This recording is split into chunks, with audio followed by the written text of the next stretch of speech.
এই ঘৰৰ নামত যিসকল ডিবিটি একাউণ্টৰ আণ্ডাৰত আধাৰ লিংকৰ আণ্ডাৰত যিসকলৰ পইচা সোমাইছে, কাৰোবাৰ CSPত সোমাইছে, কাৰোবাৰ মূল বেংকত সোমাইছে, এই বিষয়টোতো মই কাৰ কোনটো বেংকত সোমাইছে এইটো বিষয়ে মই অৱগত নহয়।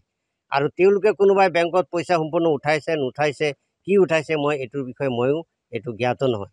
তেওঁলোকক এটাই কৈছোঁ যে আপোনালোকৰ পইচাটো সোমাইছে, আপোনালোক পইচাটো উঠাই নিজৰ ঘৰটো আপোনালোকে বনাওক।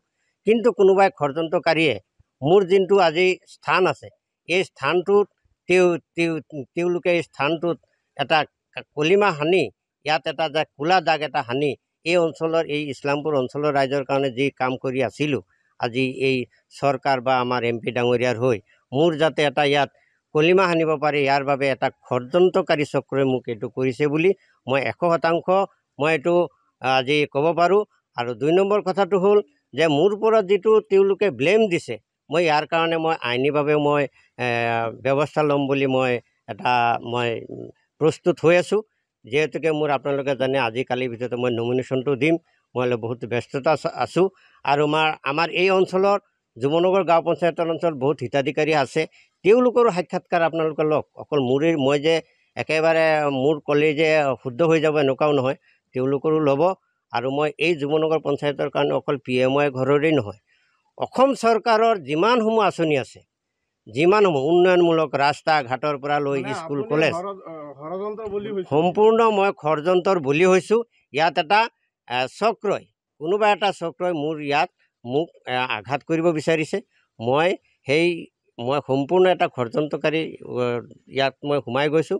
সেইবাবে মই আমাৰ দলৰ বিষয়ববীয়াৰ লগতে আমাৰ MP ডাঙৰীয়াকো মই অনুৰোধ জনাইছোঁ, আহ্বান জনাইছোঁ যে মই ইয়াৰ লগত একো জড়িত নহয়। আপোনালোকে মোক আজি 10-15 বছৰ ধৰি মোক চিনি পায়, আপোনালোকে জানে মই এনেকুৱা কোনো কাম আজিলৈকে কৰা নাই, আৰু মোৰ হাতে এনেকুৱা কোনো কাম নহয়। আৰু ইয়াৰ বাবে মই সম্পূৰ্ণ আপোনালোকক মই কথা দিব পাৰোঁ। আৰু মই এতিয়া নতুনকৈ ঘৰ আহিছে, মোৰ নামতে ঘৰ মই পাইছোঁ। আৰু হামুদাৰ ফালৰ পৰা আমি ঢেৰ আপত্তিখিনিও শুনিছোঁ, মানুহে এইবোৰ বহুত মিছা কলংকাৰী বদনাম এটা উলিয়াইছে। সেইটো কিন্তু আমি হয় বুলি ভাবিব নোৱাৰোঁ, এইটো একেবাৰে সম্পূৰ্ণ মিছা কথা।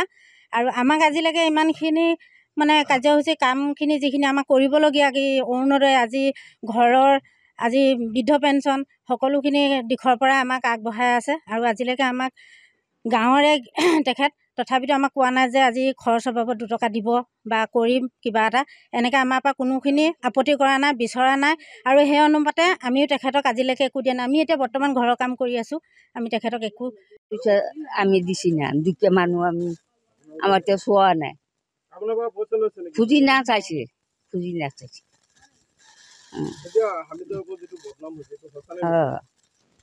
সেইটো আমি নাজানো। যিকোনো খবৰৰ বাবে যোগাযোগ কৰক 7099017330 লগতে 7099017110 নম্বৰত।